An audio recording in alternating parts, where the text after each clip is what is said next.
Ne aflăm la marginea Galațiului, lângă cartierul 13B.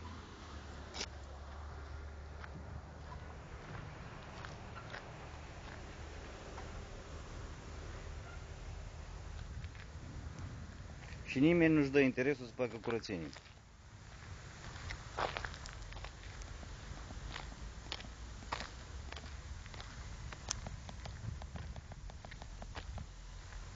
Ia uitați aici, munți de gunoaie.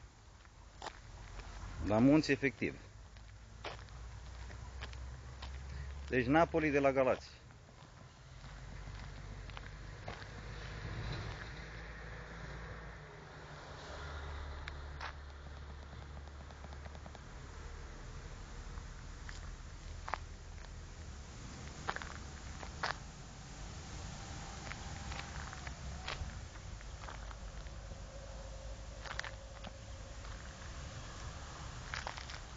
Cine a avut de aruncat, a venit și a aruncat aici.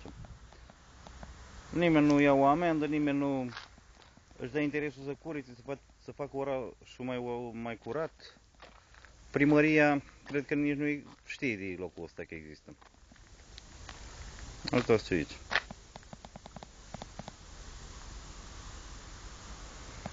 Și așa e până în fund.